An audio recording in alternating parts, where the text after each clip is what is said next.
And I'm also heading this group with Miss Natalie Turner. Natalie, can you wave? And Nat, do you want to say a little bit about yourself? Yeah, so hi everyone. I'm Natalie Turner. I'm the Northeast Division Director for NASW New York State. Misty is our fearless leader here. I would say she's the captain, and I'm like a nice flight attendant, making sure everything's working out. So I currently work in Albany, New York, as a social worker at the Center of Excellence for Alzheimer's Disease, and I'm super excited for tonight. Wonderful. Thanks, Natalie. And yeah, I work in Rochester. So sorry about that. I'm in Rochester, New York, and I work with Care Manage for All LLC as a social work care manager. And I also have a small counseling private practice on the side. I'd also like to introduce Amelia. Say hello, Amelia. Hi, everyone. My name is Amelia. I am a staff member at the chapter, New York State chapter of NASW, and I'm just so grateful to Misty and Natalie and both of our panelists for having this conversation because it's been something that's been requested quite a bit. So we're grateful to be able to support this group and hopefully some connections and peer support tonight. And last but not least, our fearless leader, Samantha Fletcher. Sam, would you like to say hi and introduce yourself, please? I would love to. Thank you so much, Misty. I'm so sorry. I'm like popping in between meetings. Oh, you're fine. It's so nice to see everyone, and I'm so grateful you all came here. My name's Sam Fletcher. I'm the executive director of the New York State chapter of NASW. And I absolutely love the work that Misty is doing with this group and like talking about people who work with our aging population, everything. So I know you will very much enjoy the panel tonight, and Misty is absolutely fantastic to work with. So thank you so much, Misty, for doing this. And I'm so sorry I have to jump right back into another meeting. That is okay. Thank you so much for showing. I appreciate it. Thank you. It is so nice seeing everyone. Enjoy the panel. All right, so let's get started. We're going to start off with Laurel Seifert. Did I say that right? Seifert. Excuse me, Laurel That's okay. Seifert. And Laurel is going to tell us a little bit about herself, and then she's going to give us a presentation about what she has been seeing. Welcome, everybody. I wish we had time to do introductions, but obviously we have limited time. So I'm so excited to see all of you here. And thank you so much, Misty, for the invitation tonight. This is exciting that people are talking about this. And it's such, as you said, such an important topic. So I'll just quickly introduce myself, and then I have some slides to share with everybody. So we can kind of get started with that. So as Misty said, I'm Laurel Seifert. I work for University of Rochester Medical Center in the Department of Psychiatry for the Older Adults Clinic. Some of you are probably familiar with that program. I'm the clinical coordinator and the senior social worker. We're a specialty clinic for older adults 65 and older. And since the inception, the clinic has been under the umbrella of the general ambulatory services, but this is really exciting times for us because in the last couple of years, under the leadership of Dr. Elizabeth Santos, I'm sure some of you know that name. She has this grand vision for geriatric services in Rochester, and we now have our own division, our own geriatric division, which is so exciting. So older adults is part of that. We have a memory care program, we have AD care, which is the research branch, and we have Project ECHO. I'm not sure if anybody's familiar with Project ECHO. It's the extension for community health care outcomes. And this was really the cutting edge of telehealth before COVID even started. And it's a model that comes out of the University of New Mexico. And it's really designed to meet geriatric psychiatry needs in all parts of our state for clinicians that maybe need help with skills and information. So we're trying to reach some more rural areas with the expertise that we have here in our division. So very, very exciting. So the other exciting thing that I want to share is that when I started, which was 13 years ago, I was the only therapist, and now we have 7, about to have another 8th, who I thought I saw her log in, but now I don't see her name. So we have grown tremendously, and it's such an exciting thing for such a great service for our community. It's such a unique service. I know I'm a little bit biased, but I think we really bring something very special to our community and to our the folks that we serve. So let me figure out here. I want to was saying earlier that even though I've been doing Zooms for over a year, I'm still not an expert on the screen share. So I want to share the right thing. Let's see. Okay, bear with me for 1 second.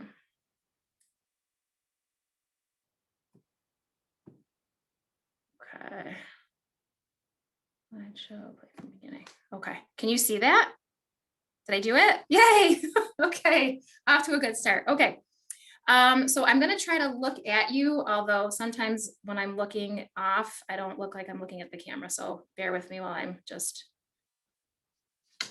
situated. Okay, so as I was really thinking about today and preparing, it was hard to narrow down all of the things that I wanted to talk about, because grief and loss are such, they're big words, lots of things that we think about when we think of those words, but this is also a particular area of interest for me and a passion for me in working with my own clients.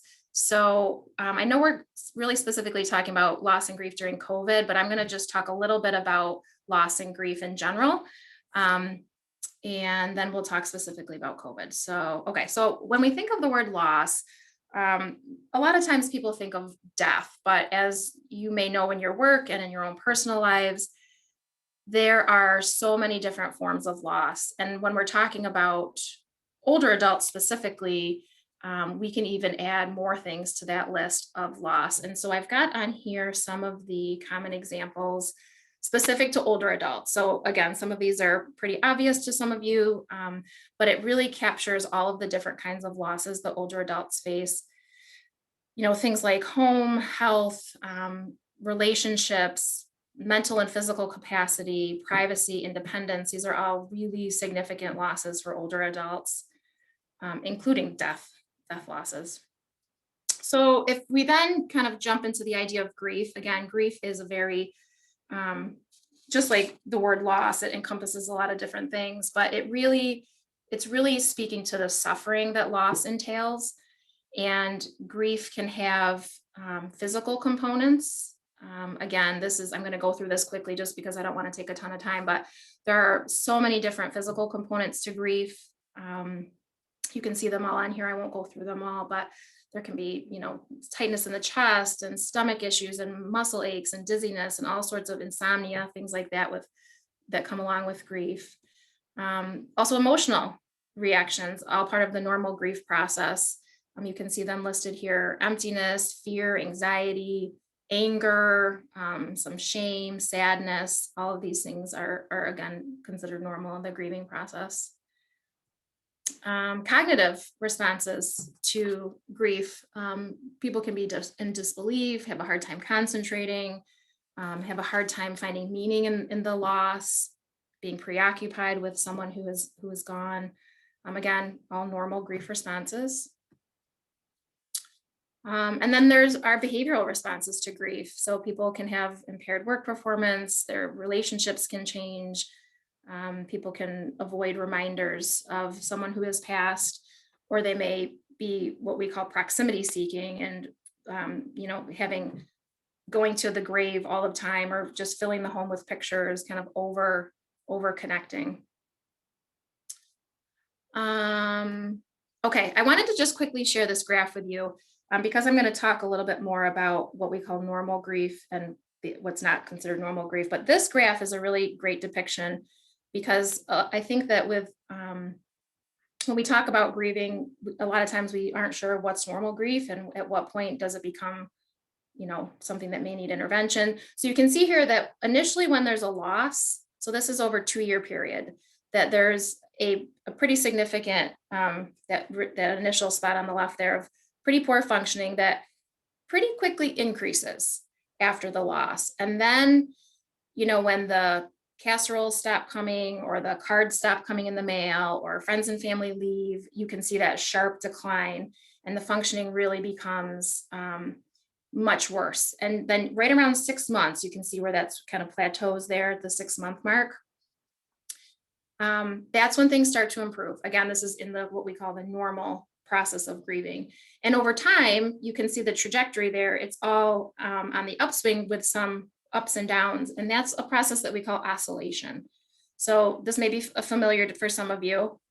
This is also part of the normal grief process that we expect to have that ebb and flow in the process of grief becoming integrated into our lives. And it really is like the process of moving in and out of the grief and the future life. So it's this back and forth that happens. And then around 2 years, I mean, the functioning is pretty high. You can see that on the graph there. So grieving is a process. It's something that we do.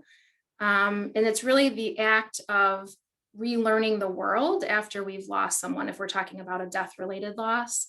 So one of the reasons I was excited about talking about this today is I've experienced in my own practice, but also in my own personal life, that people have a real, not everybody, many people have an uncomfortability talking about grief and talking about death. They're not sure what to say. They aren't sure how to be with others in the grieving process. So I think that it's really important for us as professionals, but also just as humans, as people, to learn how to understand grief and to be with it.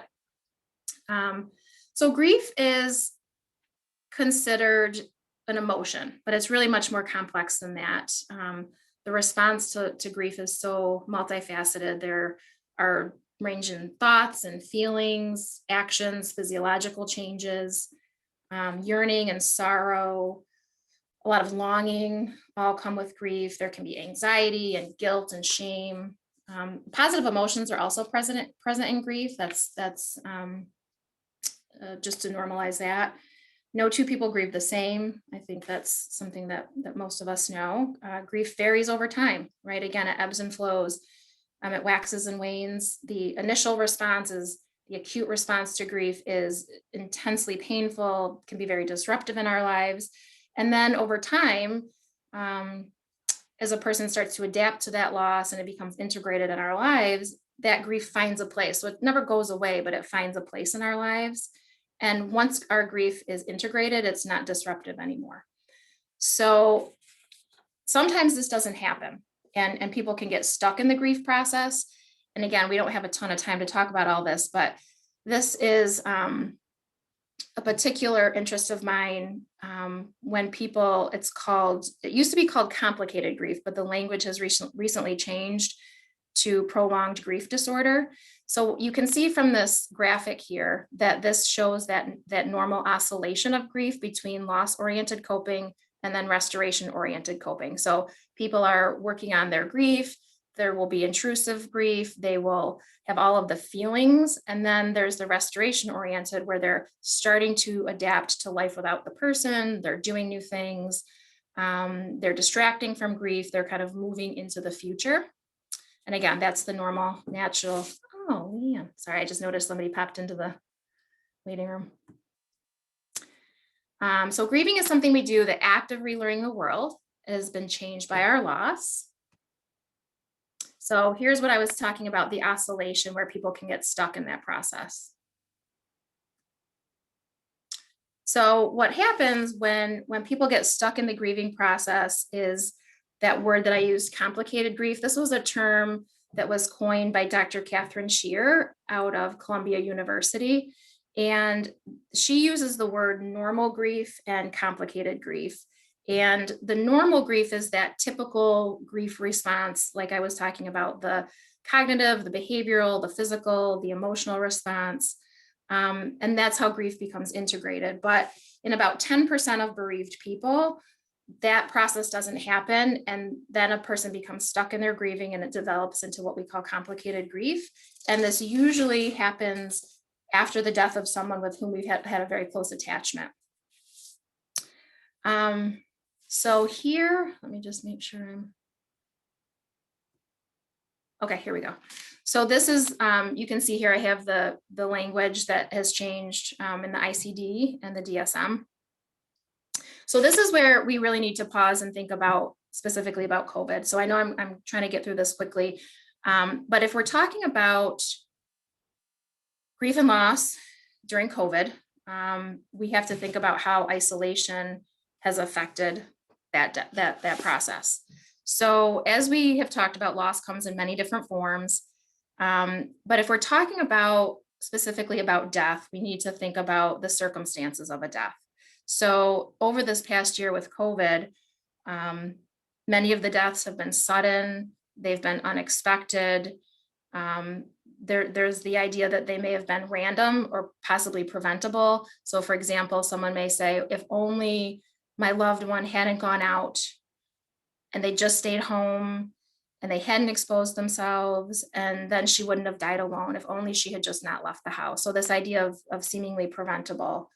Many people are dying alone. This could be because of travel restrictions or visitation restrictions from facilities, all things that you're hearing about in the news. Just a quick side note, I have a patient, she's in my practice, she's 68, and she's facing the death of her mother, who's 101. And it's a sad story. This patient of mine, she has some physical and developmental delays and has lived with her mother her whole entire life. And her mother, although my client can be independent, they've had this really kind of symbiotic relationship. And as mother aged, my client became the caregiver for her mom, and there really became this evident role reversal. And they went from living independently in mom's home to moving into independent living together. And then as mom continued to decline, they went to assisted living, where my client was able to maintain some of her own independence. Mom was getting more help. My client was able to visit mom every day, help feed her meals, just provide company and companionship. And then COVID hit, and that completely stopped. So she couldn't visit her anymore. And my personal opinion, this contributed to mom's continued decline. Recently, mom went to a nursing home and is very likely going to be on hospice, moving to hospice soon. So now this is a loss for my client, who her mom's alive. She's not able to see her. She's lost her role as caregiver.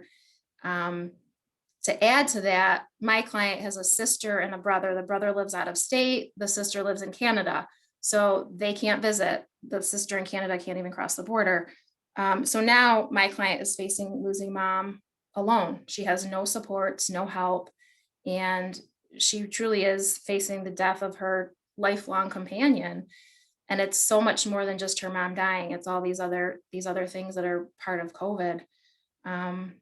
So not only do we need to think about the circumstances of a death, we have to consider how loss and grief are affected due to the context of the death, right? So all of the physical distancing protocols that are in place, we can't have large gatherings, we can't have funerals, we can't do those rituals, those like sitting Shiva or attending wakes, things like that. Travel restrictions are making it so people can't come and be together.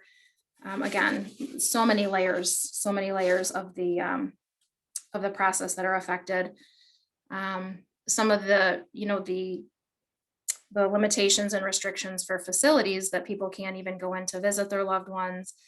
People are dying alone, and the people who are left behind are not able to have one another to help with the grieving process.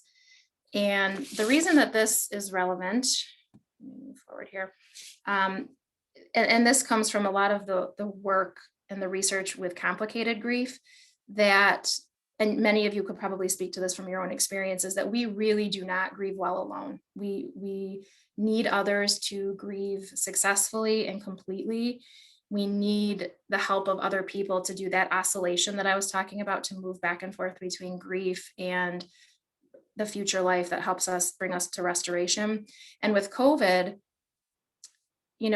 people aren't able to do that. We can't have our friends and family nearby. The support groups, many of them aren't happening, or they're happening virtually. Counseling and therapy, that's still happening, although a lot over Zoom. But what I think is important to really mention at this point is that, even though, and this is for ourselves and our clients, that physical distancing doesn't have to mean emotional distancing. And we really need to stay connected to loved ones. And that might be by text or phone or Zoom or FaceTime or whatever we can do to be connected. However, as we talk about older adults, the technology piece can be a barrier for a lot of folks. They may not have the technology, they may not be able to understand it, they may not have the financial resources to have the device that they need.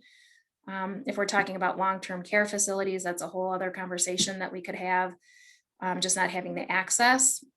Some of my clients have no interest even in using technology. So since last March in our program, we have offered telehealth by phone and by Zoom.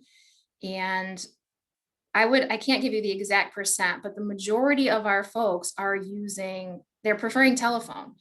And there's, questions about how long that will continue in terms of insurance companies, reimbursing this kind of a service. So, talk more about loss, not being able to be connected to a therapist or a mental health provider. So, and then there are the issues with technology. I was laughing before you all joined. I was, talking and I was on mute. I think that happens every day in some meeting or some session with a client. So these are all, we can laugh them off, but for a lot of our folks, these are things that create so much stress and so much frustration, and really are getting in the way of the grieving process when people are already disconnected and are struggling with this added barrier. That we know that we need people. We really need people to help with grieving. So in closing, I'm not sure how my timing is. Oh, doing fine.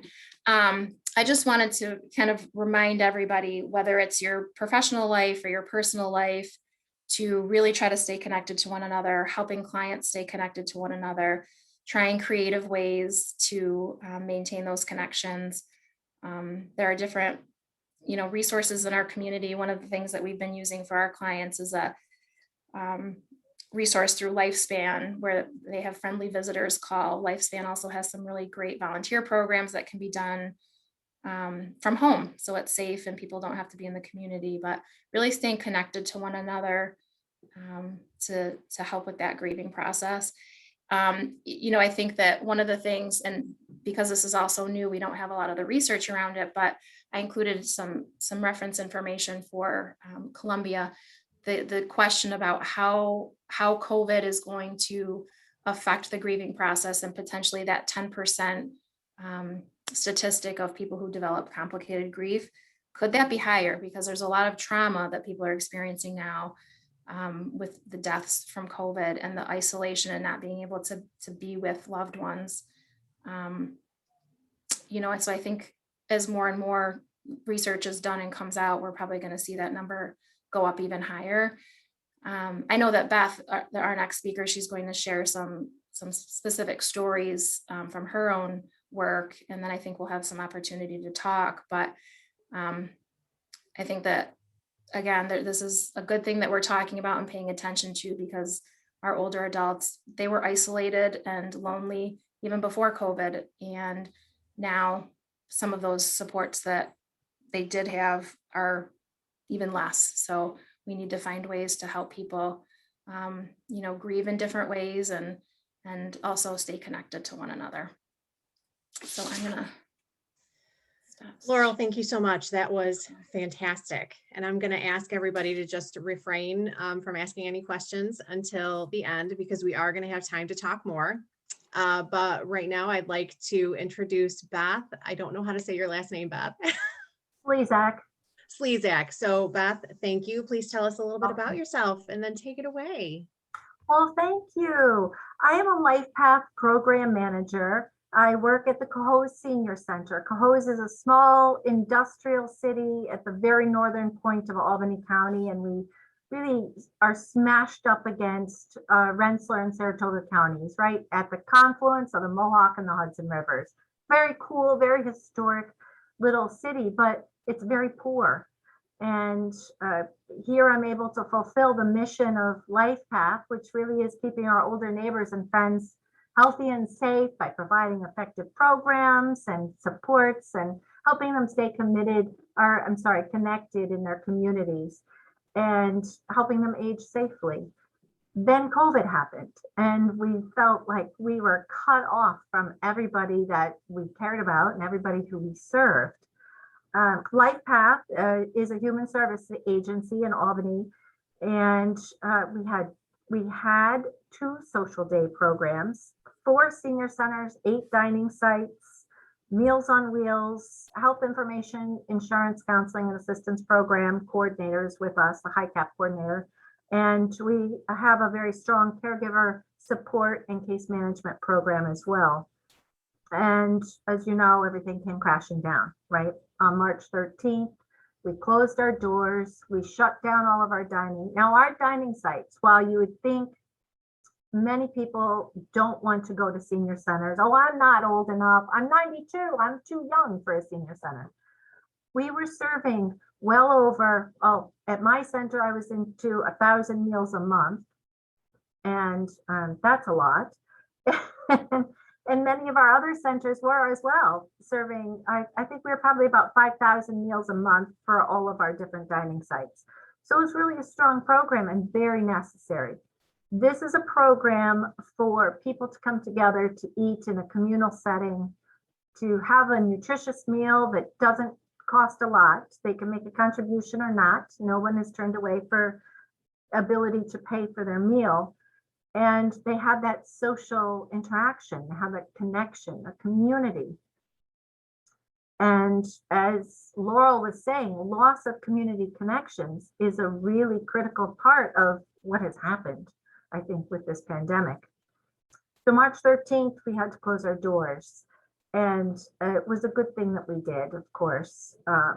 We didn't know where we were going with the infectability of our communities. We didn't know anything, right? We were all sort of in the dark during this time. We put as many people from our dining program onto Meals on Wheels as we could and doubled our Meals on Wheels load. Everybody stepping in, all of our staff and employees stepped into different roles, and it was just keep the seniors home and get the food to them. We couldn't get them to us because it wasn't safe. We got the food to them and we were able to connect with them. And that worked. That worked for a little while. Then we found out that people needed other things. They needed medications, they needed toilet paper, they needed other household supplies. So we did our best to keep connected to what needs people had. And then we connected back to other groups and agencies who could help us get those supplies to the people in need. We partnered with the Albany County Sheriff's and Correction Officers Union to get donations and get boxes to people who were homebound, as just about everybody was. We partnered with SUNY Albany transportation buses to bring the coolers and the hot bags of meals up to our different sites. Our Cohoes Senior Center, the meals that we deliver to the towers that are right around our center. We have 3 rather large senior housing buildings. They each house about 110 people. And we're delivering to 75 people in those 3 buildings. And it took many of those giant white coolers that you see for boats, at the Coleman store, and so many more than would fit in a regular van. So we had these big SUNY Albany buses coming up to us once a day to deliver all of those meals. And then we just schlepped them into the buildings. It was incredible, but it was wonderful. It felt good to connect with them, to see them, right, face to face. We took on telephone insurance and we made over 10,000 calls from March to the end of the year, just connecting with people, making sure that they were okay, making sure their needs were met, same as with the Meals on Wheels program. But the daily contact, we realized that face-to-face, that seeing somebody was what people seemed to crave the most and what they seemed to grieve openly about. It seemed to be the largest complaint. And that really led a lot of our staff into the challenge of feeling the grief themselves, and many suffered from anxiety. One of my coworkers went out with chest pain, and turns out that she ended up having some cardiac issues that led to a minor stroke from the stress of the grief, we think, of managing all of this that we were trying to do. Our day programs moved to Zoom programs. That worked well for about half of the population. Many of them just call in, but they're still able to stay connected, and they still play games. They play bingo, and the day program staff were dropping off packets of coloring pages and activities. They even had a little calendar that would be a week-long calendar, and each day would say something different, like go outside and greet the sun, or write 3 thank you cards today, or color your coloring pages, do 10 chair leg lifts. Just little things to keep somebody motivated to do something instead of just falling into that trap of watching TV or watching social media. And that seemed to work. We ended up getting a grant for tablets. So the day program director sought out a grant, got 30 very lovely Samsung tablets to get out to all of our seniors and to her day program participants. And we teach them how to use the tablets. We started Zoom programs. So at LifePath, we have a pretty robust calendar. About 3/4 of the month is filled with programs that we are doing.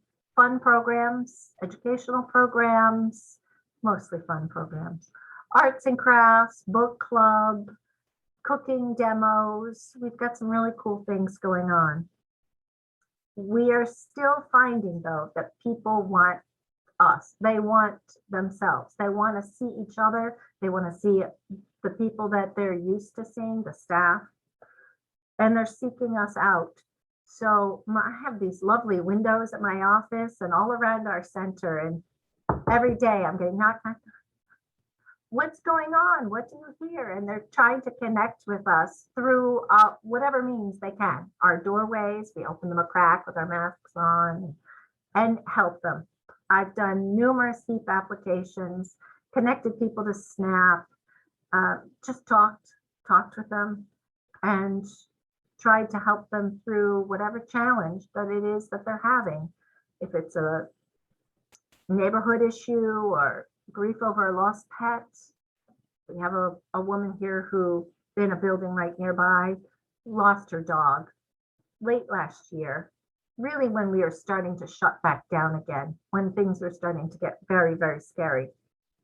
And this year she has a new puppy to take care of. So it's always nice to be able to see them and to kind of stay connected to them. But we did try to reopen back in August. The Albany County Office of Aging decided maybe it was time.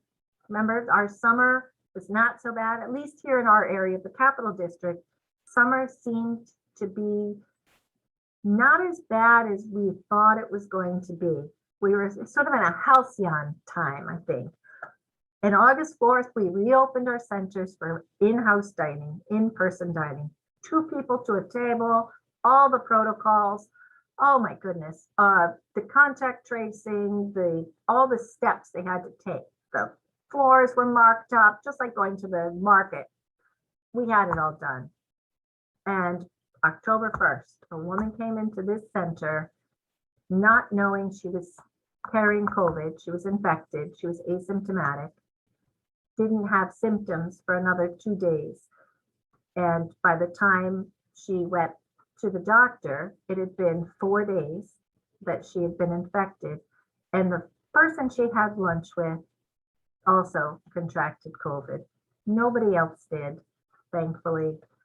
The program that she attended afterward, the painting class with a mask on, nobody there either contracted COVID, but just the person she ate lunch with, which closed us for a quarantine period.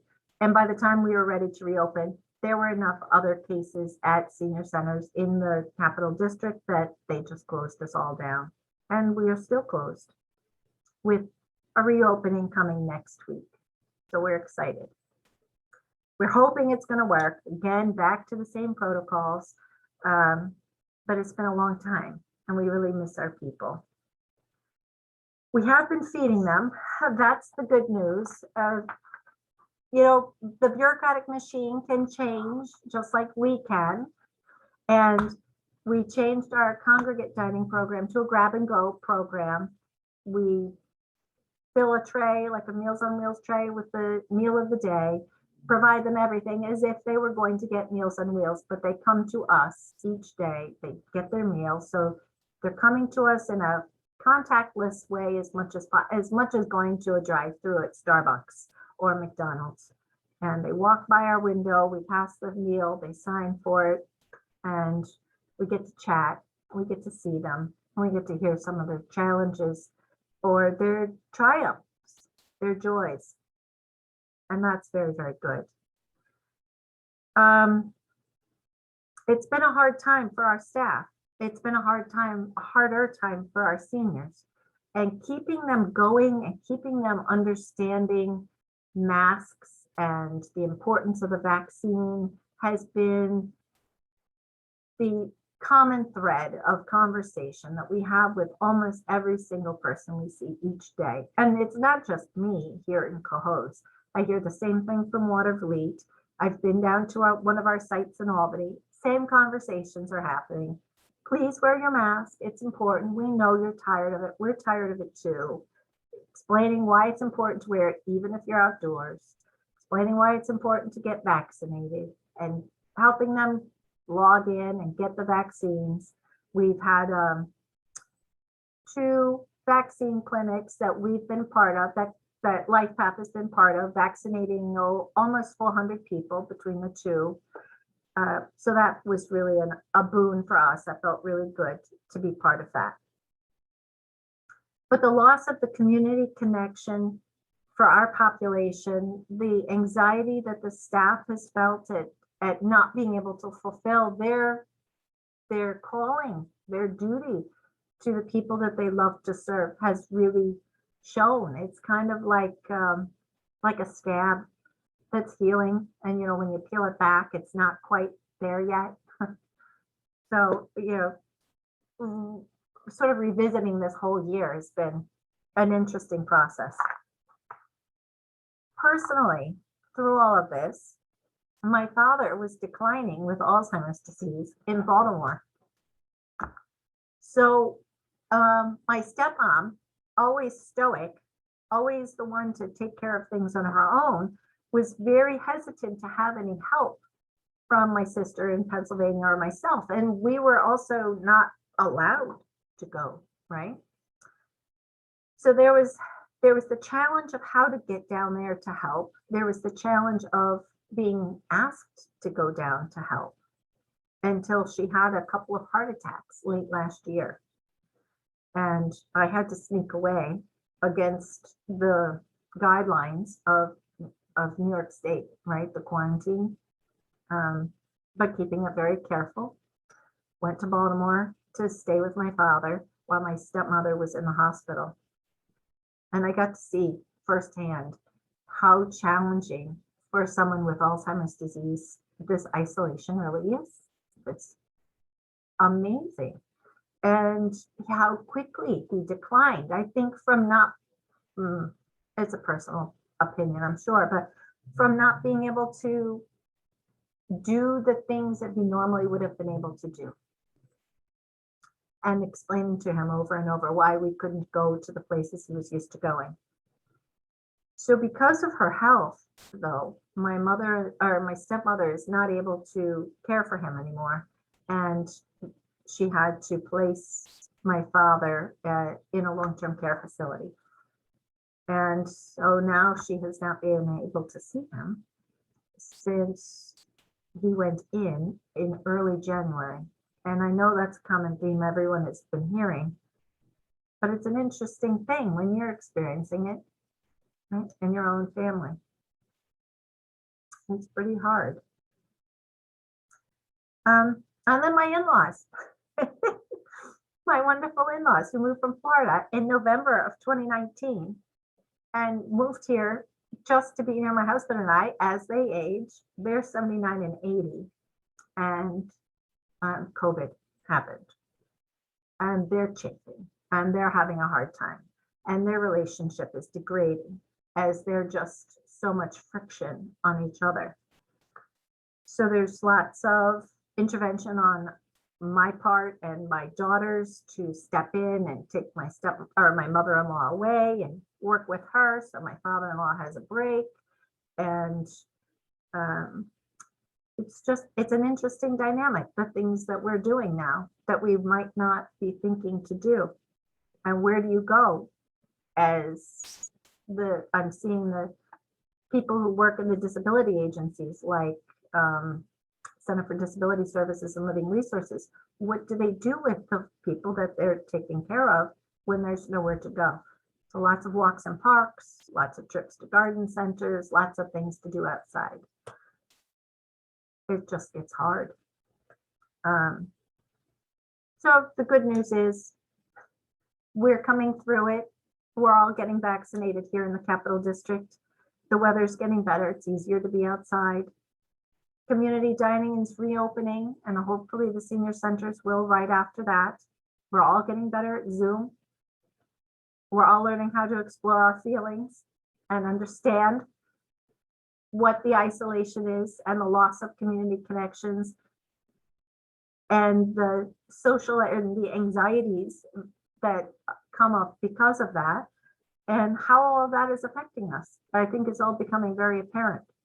At LifePath, we talk about it a lot. We have great support, and we have a lot of our management and our directorship is very supportive of everything that we do and gives us the time that we need to be able to process what it is that we're doing to help people. So I know I jumped around a bit. I'm sorry if I was confusing, and thank you for listening to me. It's been a hard topic to talk about because I feel like I'm in a trench a little bit. When you say you feel like you're in a trench, what does that mean? Oh, because I'm right here amongst all of the older people that we're serving. And I have been since the very beginning. And we are still in contact with them and still running through all of their challenges while still maintaining the proper protocols that we need to for social distancing and protection of themselves for their health as well as ours. And it's we're getting good at it. I think we're becoming good warriors at managing COVID. That's a good word. I read this great article about how healthcare providers are feeling like, they're kind of stuck because they're heroes in the sense that they're saving lives, but then they're also very upset and frustrated because people aren't properly wearing their face masks. Right. So one minute they're loved and the next minute they feel like they're being abused because then they're getting exposed to COVID. And it just, some people who work with veterans may think this is a big leap, but I see COVID as a war. I feel like we are waging a war, and I feel like our healthcare system, our healthcare folks are like the veterans coming back and getting treated poorly.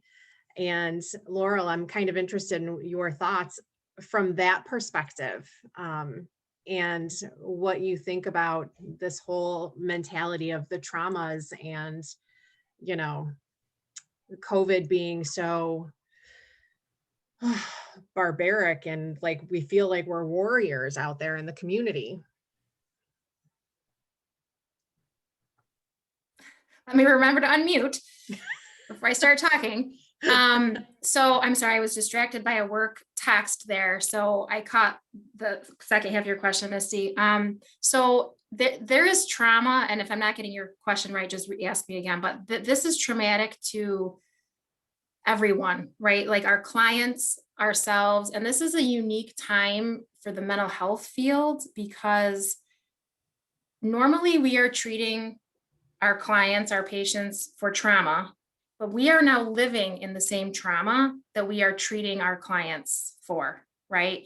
So I can't wait to see the research that comes out about this, but this is a very unique time to be in the mental health field. Unique is a nice word. And also not even, I mean, Beth, like you're talking about, not necessarily being a therapist, but same idea, like you're living in the same service community, experiencing all the same traumas as the clients that you're talking about. So when you say trench, I think that's it, right? Like we're all in the same trench, but we are in a position where we're supposed to be helping people out of it, and we're like trying to climb out of it ourselves, right? Yeah. And it is trauma. It is absolutely trauma.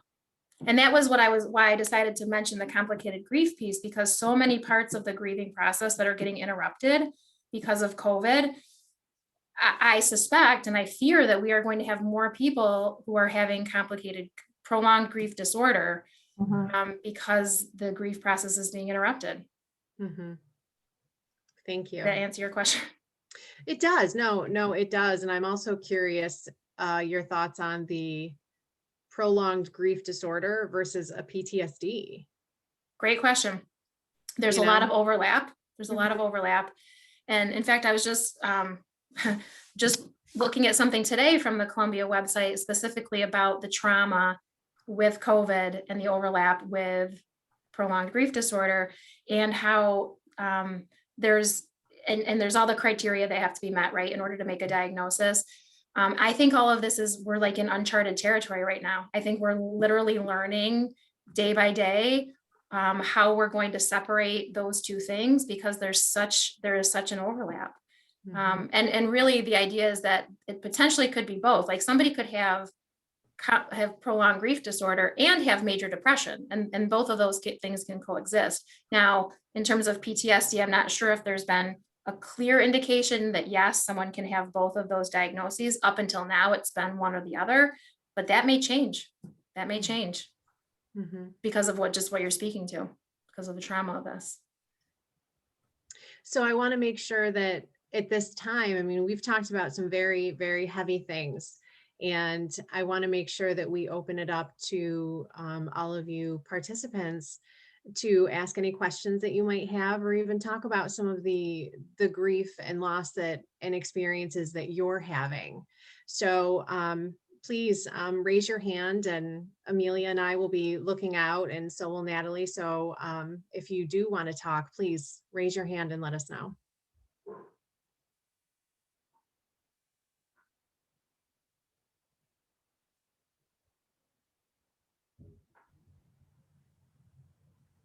And if you're unsure about how to raise your hand, you can always just unmute. Yeah, go ahead. Go ahead and unmute. I will say that I would be interested to hear people's perspectives, even if it's a personal story. I had, again, I have an interest in grief and loss work, but also a desire to help people sit with uncomfortability of just having these kinds of conversations. So, if anybody is comfortable sharing, I know it's funny to stare at a screen and talk about something very personal, but I also think it's a really good process for all of us to be able to get more comfortable with it ourselves. My mother-in-law just had her first telehealth mental health appointment a couple of weeks ago. I've been encouraging her. She has anxiety and depression. Had a very difficult time around 1997, 1999, in those years, and seemed to be doing all right. Wasn't having herself treated for a couple of, for, I don't know, a decade. It's bad now. She really needs to talk to somebody, but she wouldn't. She said, I am not talking to a piece of plastic. That's ridiculous. And she won't even join a Zoom program. But she had her first appointment. I said, Mom, drive the car to a parking lot and do it on the phone. You'll be fine. Because, it's not private at home. She can't speak about her husband when she's at home because he might hear her. All of the things. So I was very proud of her, and I keep complimenting her that she actually took the step at 79 and had her very first telehealth counseling session that she so desperately needed. So I hope it works well. Thank you, all of you, for what you do and for encouraging them to be out there and to connect. I don't know how to tell you how grateful I am for what you social workers do. Well, I know as a care manager, I'm a contracted care manager, so I work very independently with an LLC, and I do a lot of counseling and things of that nature with trauma. So not many of us are going out into the field, but we are. And just like you were both saying, I was in a client's home yesterday, and the conflict within the homes, within the family structure, we're getting really we're just thinking way outside the box of how to move people around and how we can entertain them in different ways. And I mean, we even had to send in one situation, we had to send one of the partners on vacation with his children because they couldn't even stay in the same house together anymore. It was that volatile. And it's tough. I mean, you see the pain and the struggle and the turmoil, and you're sitting there with them feeling it. We're getting secondary trauma here. So we have to make sure that we're able to continue to have these types of groups so that we can continue to talk to each other and serve each other as we move forward.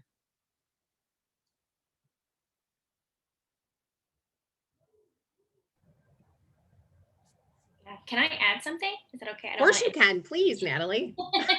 Just a couple things. And, I'm so grateful for the speakers here today because so much of, what you both talked about really resonated with me and what I've seen at work. And just to the community has been so important. It's odd to say I've been really grateful to go in person to a hospital during a pandemic, but I don't know what I would have done without, the rest of my team. I work with a couple other social workers, a nurse, some doctors, and we work very, very closely together, in our work, but also like physically very close together. So it's been odd, but there have been times I think where each member of the team at one point just throughout this, a family calls, they need something, we're trying to problem solve, and we look at each other and we go, we don't know what we're going to do. Like just that feeling of like utter hopelessness, and how some families, ones that I've been working with for years and months, it's like if they have an issue, like they're going to call Natalie because usually she can figure something out. Like if I can't do it, I know where to turn. And it got to a point where it's like, oh my gosh, like we're really running out of options. And just that feeling is so heartbreaking because for so many of our clients, we're the people that they turn to when they really need something. And it just felt, really frustrating. And, just I'm not being the social worker that I wanted to be. Mm-hmm. I don't know if others, had similar experiences to things like that throughout the year. There've definitely been good moments. We don't have to focus just on the bad, but, times where we were really able to I call it like pulling a miracle out of thin air, but there were a lot of times where I just, it's tough. They come to us to be, help them problem solve and get empowered. And it's like, ooh, 40 minutes later on the phone and we've gotten nowhere. Mm-hmm. Yeah, I completely understand that. So there are other social workers on, but there are people who are not social workers, right? And that are in part of or is it all social workers? There might be some retired social workers. Okay. Carol, do you want to share, Carol? Yes, I'm a retired social worker, and I worked with both in community and medical social work, and I also did home care for a few years. And I understand where all of you are coming from. Of course, I wasn't working during the pandemic, but the pain was still there. The pain was, now the pain is very intensified and everybody's feeling it, everybody. And it's okay, I think, to feel that pain with other people. Mm-hmm. I really do. I think it's important to be supportive and maybe quietly. And maybe you can't pull a miracle out of your sleeve because there aren't any miracles. Right. I mean, you're doing it, but you're doing small miracles every day. The fact that you're there, the fact that you're supportive, the fact that people can rely on you, because you are a very important part of their lives. And yeah, I realized this before the pandemic, when one time my husband and I were having dinner, and somebody that I had visited quite often came by, and she happened to see my husband and I sitting in the community having dinner. And she said, "Oh, there's my social worker." And I felt like that, how an elementary school kid loves their work, they talk about their teachers and they, and I really think that's probably how your clients, that was so wonderful for me, because the recognition that I got was just a quiet, everyday kind of lovely thing.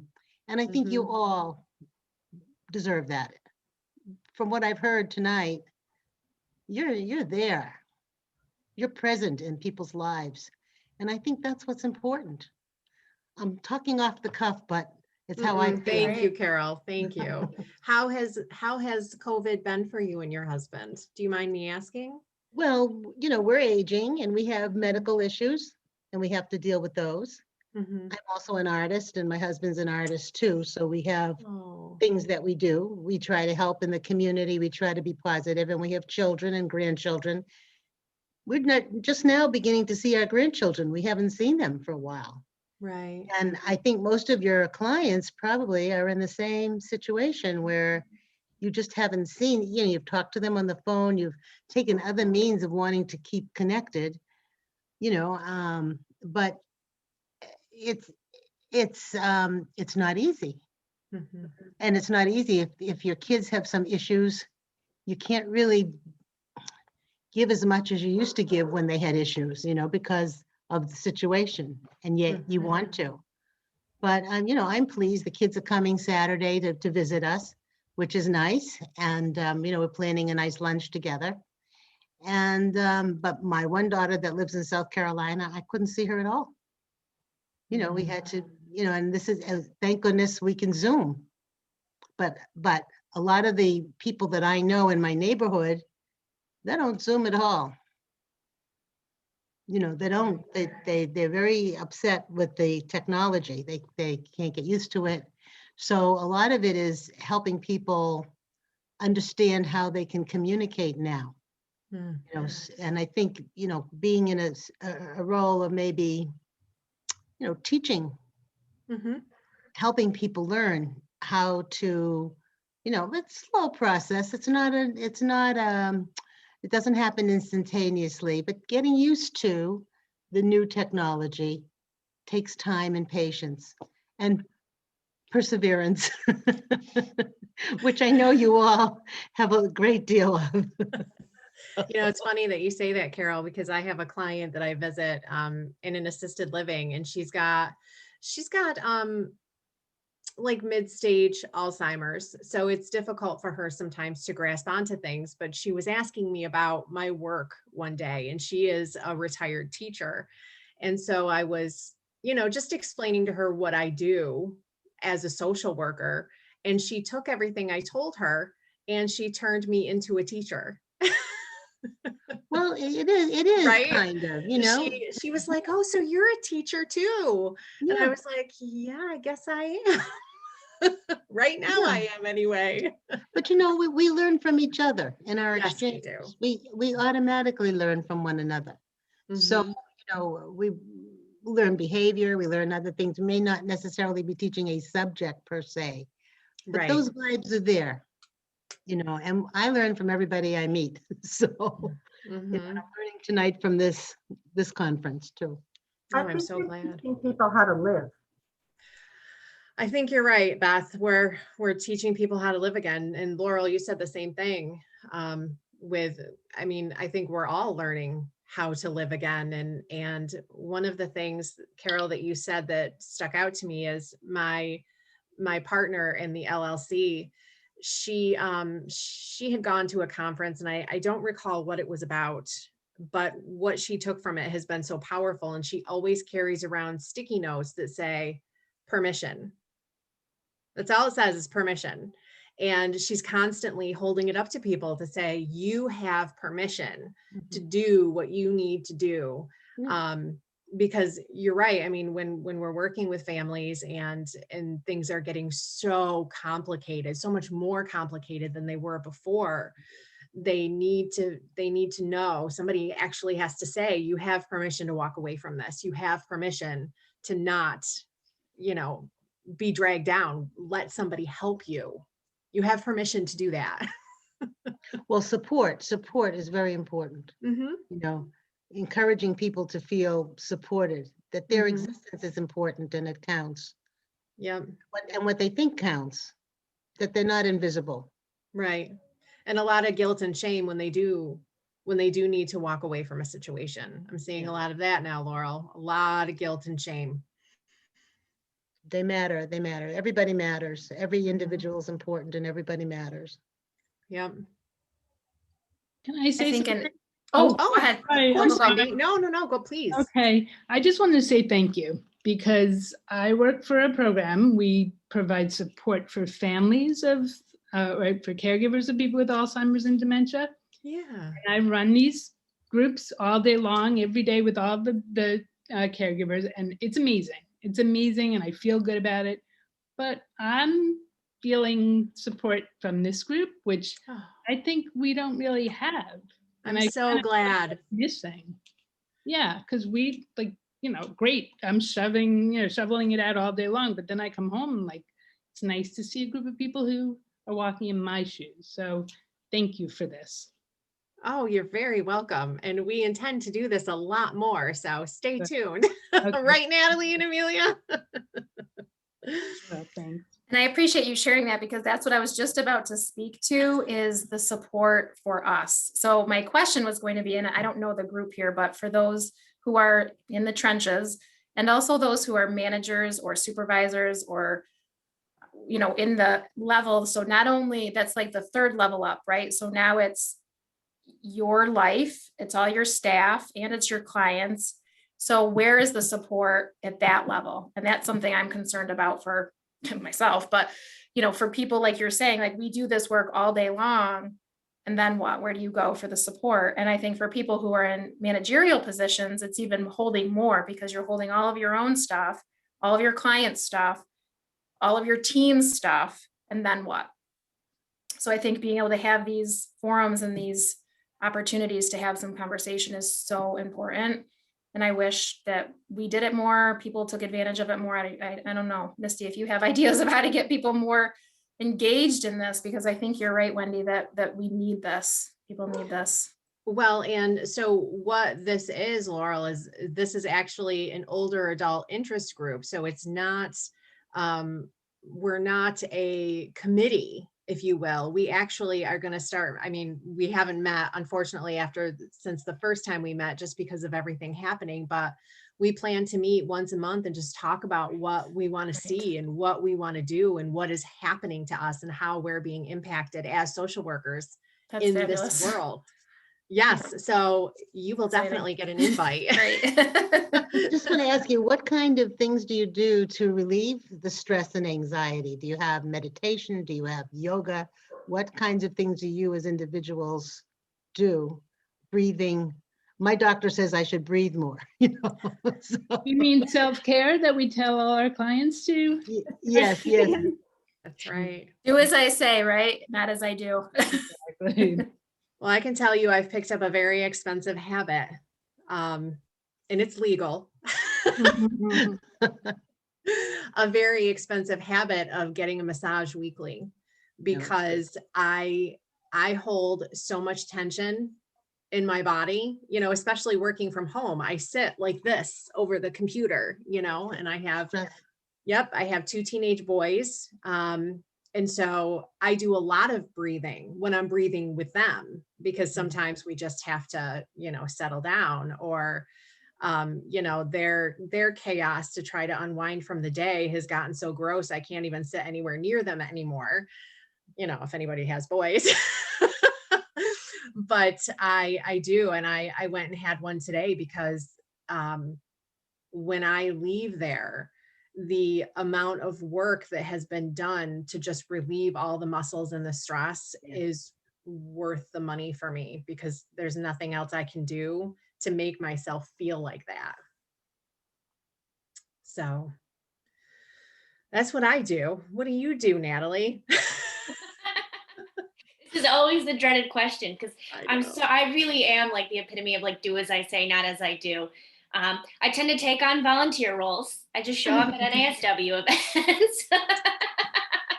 That's a lot of it. I do now that the weather's nice. I like to run. I am by no means a good runner. I don't have good time. I never improve, but it makes me feel better. So I like to do that. That's awesome. What about you, Laura? What do you do for self-care? For me, it's nature. That's where I find my solitude, my peace is nature. Whether it's gardening or going for a walk or just being outside, that's what it is for me. That's Yeah. wonderful. Beth, how are you doing this in the trenches where you are? It wasn't always well. There was a lot of wine last year. But let's be honest truth, with a daughter and granddaughter who live with us, my oldest daughter is going to nursing school. She graduates in another 2 weeks. Yay! Yay! And works at St. Peter's telemetry unit. Yay! Can't wait. And a 5-year-old with diagnosed now complex ADHD. And who wears glasses because she was legally blind. All of this came about during COVID. Oh, wow.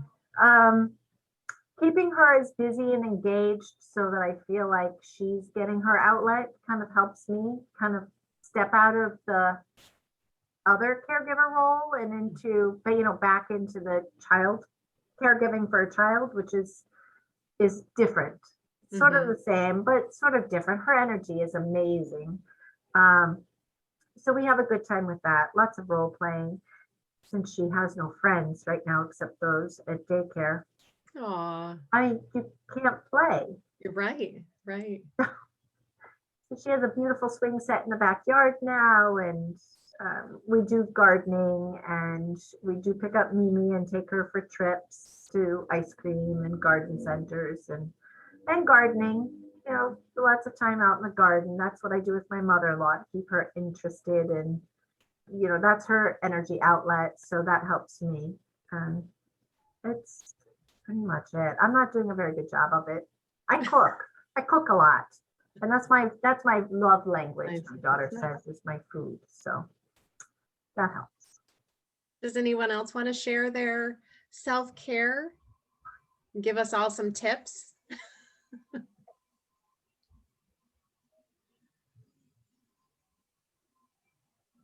No self-care going on out there? Don't be shy to get your own therapist. I'll put that plug out there. Do not be shy to do that. That is correct. That is correct. I'll Yeah. share. I swim or do exercise classes at the local Y. But for me, swimming, I can just put my mind on autopilot. I just concentrate on what I'm doing, and sometimes I even lose concentration of that. But afterwards, I'm more relaxed than I was before I started. Oh, thanks, Cheryl. That's awesome. And we do have, Sharon said that she likes to snuggle her dog. Oh, that's a good one. Very good. I used to do. I don't know. Oh, no, never mind.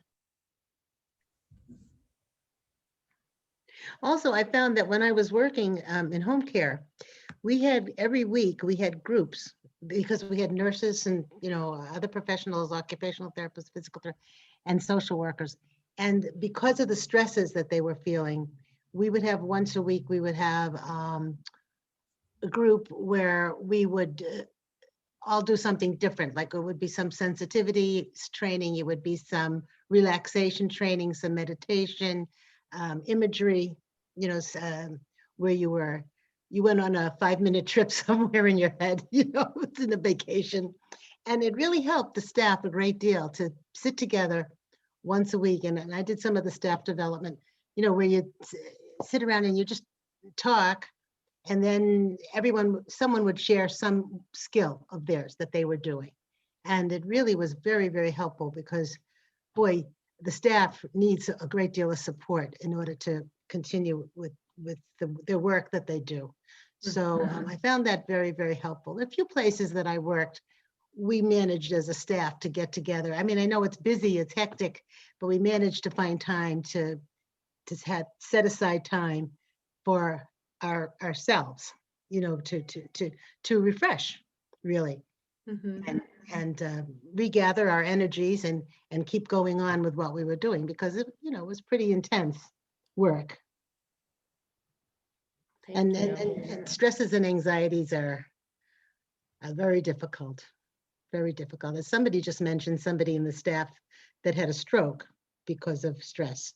I'm not sure who said that, but somebody talked about, and that's important, I think, to care for staff through staff interaction, staff training.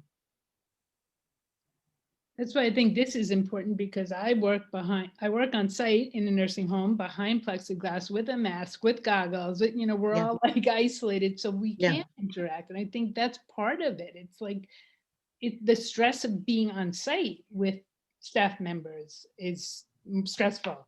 So the Zoom is, I think it's great. Yeah, it's very good. I have people, we use Google Duo sometimes, FaceTime, whatever I can do to just get somebody face to face. And the teaching of the older population when they master the Zoom is another like feel good for me and for them. And it's so empowering. So that's a benefit, I think, that they've gained from it, that they look what I could do. I never thought I could. That's a nice thing. That's a good point, Wendy. That's a good point. Yeah. It's nice empowering other people to be more independent. Right. And talk to their grandchildren and their peers and play Mahjong. They're playing online now with their kids. And so I try to go with the bright side of it. All right, look what we're learning. Yeah, that's a good point. We have seen a lot of improvement in the older people who are using Zoom for the programs that we're providing. And it's really exciting when I'll be there 10 minutes or so before the program is supposed to start. And right on cue, somebody logs in and it's flawless, and I don't have to get on the phone and walk them through the steps. And they've gotten really good at it just since December. And that's really very encouraging, I think, to see that it's just going so much nicer for them. And then they're going on and getting their own little Zoom account and being able to connect with friends and family, like you said, like Skype. And or video calling, FaceTime. They see that as a viable option. And I'm hearing more older people talk about Zoom birthdays and Zoom celebrations and feeling content for a time anyway. Sort of Band-Aids are our issue right now. Yeah. Well, that's great. It is. Does anyone else want to share or talk a little bit about their struggles or their challenges or even their triumphs right now through COVID? I can share another quick story. This was a definite no, but it felt really good for me. But I feel like this is a nice, safe space. But so I work with Alzheimer's and dementia in an outpatient neurology clinic. And we had someone come in for a first-time evaluation from a very rural area. And I think it's a busy neurology clinic. Most of our visits are still in person at this point. So she had been very agitated throughout the visit, pretty advanced Alzheimer's disease. And the doctor had a hard time explaining the medication regimen to the husband because, his wife with dementia kept interrupting and kept getting agitated. So the doctor asked me to sit with her for a little bit and said, can you just kind of distract her and sit with her for 5 minutes while I get this down? And she was a mess. And, we're trying to leave. We're walking around a little bit. And we finally get her out. And I'm like, don't worry, like you're headed home with your favorite person, your husband, we're going. And we're at the checkout, and in front of like the entire waiting room, she wraps around and gives me the biggest hug. And it felt so nice, you know, just to be hugged. And I was like, well, she's got dementia, you know what I mean? Like the no concept of COVID, any of this stuff. And it was like, I had to tell my boss, I was like, listen, if I get written up, like it wasn't my fault. Like she was just so grateful to be getting it. But it just, I haven't been hugged like that in so long, you know? That was is- good. That's very nice. That is great. That is great. I know. It's tough. Yeah. I was going to say, you know, yes, we have to wear all the PPE and it's difficult with not being able to be face to face, but just the human contact is tough. We are social creatures. Yeah, I was just going to jump in and say that that's another tremendous loss for all of us from COVID is just physical touch. Mm-hmm. It's something that I think, you know, people don't realize how important it is until they don't have it. Mhm. So a hug that seems like just a hug becomes like a lifeline to human, right? Like so powerful. Mm-hmm.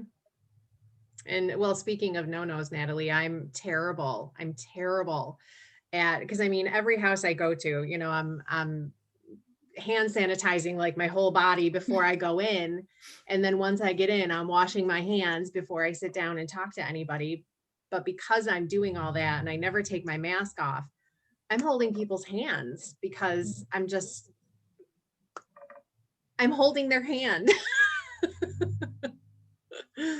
So lots of hand washing.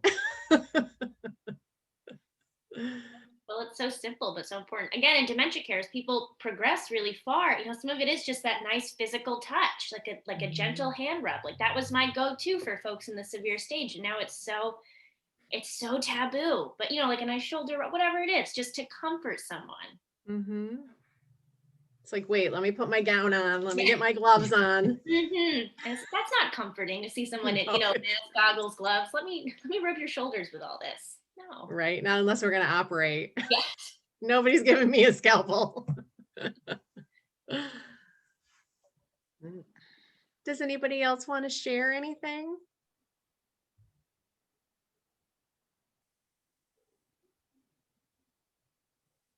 There's a hand up. Oh, whose hand? Oh, Okay. hi. Hi. I'm retired, so I can't share directly, but I wondered whether fear of death comes up much within the work that you're doing now, given COVID. I mean, I'm aging, God knows, so I have that, you know, I guess we all have that issue to some degree, but given COVID, it just accentuates the sense of vulnerability and, Mhm. you know, impermanence. And I just wonder if you've heard much about that theme from your clients. I haven't personally. What ends up happening is everybody's going along fine, just frustrated until somebody gets sick. And then it's the fear of dying, because the hardest part is, you know, the difficulty breathing. So I have a client today. I mean, we are, you know, we have certain groups of people assigned to each case in our LLC. And I am on most of them as the counselor, if you will, doing the trauma work. And, you know, one of the spouses, he's been fine, absolutely fine, nothing wrong. And today he spiked a fever and, you know, they had to race him to the hospital and it looks like he has pneumonia. So those things are really, really challenging just with the age group. Natalie, what are you seeing in neurology? Yeah, so I can remember, and I wish I had like stats and numbers on this, but back in you know, like late March of 2020, so kind of in the beginning of this, we didn't have a lot of information. I very clearly remember a phone call I had with a caregiver who actually hadn't seen our clinic in years. Like they had moved away, lived in a different state, but she was just calling because she was so scared and convinced that she, the caregiver, was going to get COVID and die, and who would take care of her mom. And of course, I always promote like planning for the future and in crises, but I mean, her fear was so all consuming, you know, and it was just it was a very long phone call. You know, I didn't solve it. I didn't fix all of her fear or anything like that, but just talking through that and helping to make the plan, because, you know, in the beginning, we didn't know a ton, and I couldn't guarantee her that she wouldn't get COVID and die. I couldn't guarantee that her mom wouldn't get COVID and die. You know, there's no certainties with things like that. So it was just working through it and kind of, you know, getting it down. All right, what it's a, you know, an awful, you know, potential to think about, but what would be the plan, and kind of figuring out steps that she could take, kind of help to center things a little bit. But yeah, I very clearly remember that, because she was very afraid. She was very convinced, you know, that she would.